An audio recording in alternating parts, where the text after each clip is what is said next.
Ардчилсан нам хаврын чуулгыг эхлэх үед засгийн газарт хариуцлага тооцох акцаа үргэлжлүүлнэ гэдгээ мэдгэлээ. Учир нь ерхий сайд зандан шатарт хариуцлага тооцох альбом бичиг 39-өөс дээш гишүүний гарын үсэг зурсан байна. Иймээс ч хаврын улс төрийн эхний сэдв нь засгийн газарт хариуцлага тооцох асуудал нэрлэгдэж байна. За мөн ардчилсан намын зүгээс Монгол Улсын иргэдийн хувийн мэдээллийг задруулаагүй гэдэг тайлбар өгсөн байна. Огцруулах төвшингээс дээш хэмжээний гарын үсэг цуглаад явж байгаа. Засгийн газар огцрох ёстой гэдэг байр суурь зөв байсныг л харуулж байна гэж ойлгож байна. Тэгэхээр бидний зарчмын шаардлага бол хэвээр хаврын чуулганы эхэнд эрх баригчид засгийн газараас тавьсан шаардлагын хүрээнд арга хэмжээ авахгүй болвол зарчмын шаардлага хэвээр гэдэг хэлье. За ийхүү сөрөг хүчний зүгээс хариуцлага нэх улс төрийн акцаа үргэлжлүүлнэ гэдгээ онцолж байна. Мөн сүүлийн өдрүүдэд улсын их хурлын гишүүдийн ёс зүйн зөрчил удаа дараа гаргавал эргүүлэн татдаг байх асуудал хөндөгцөн.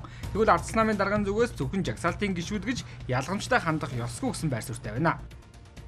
Заавал жагсаалтын Монгол улсад ер нь өөрт нь тэр тусмаа төрийн албанд өөрт нь сахилах хариуцлагын асуудал одоо ус агаар мэд хэрэгтэй болсон байгааг л бүгдэд харуулж байна. Тэр жагсаалтын гишүүдтэй холбоотой жагсаалтын улсын хурлын гишүүний сахилах хариуцлагатай холбоотой хуулийн төсөл хэрвээ орж ирвэл бид нар бас нухацтай ярилцах ёстой байх. Бүлгийн хэмжээний асуудлыг ярилцаад нэгдсэн шийдвэр гаргаад ажиллах болно гэдгийг хүсэлье.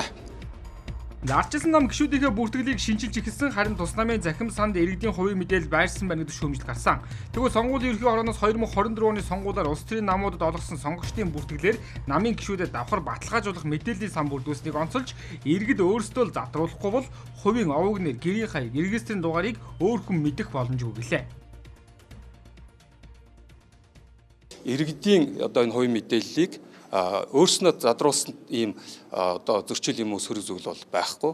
Гол нь иргэд өөрснөө орж үзчихэд өөрснийхөө мэдээллийг өөрснөө сошиал сүлжээгээр дамжуулаад ил болгосонтой холбоотойгоор бид нар бол зохицуулт хийсэн байна. Сонгуулийн тухай хуулийн дээр бол захимаар ирүүлнэ гэсэн болохоос захимаар олгоно гэсэн болохоос биш яг наривчилсан энийг ингэж яг энэ үед ашиглана гэсэн нарийн зохицуулт бол байхгүй.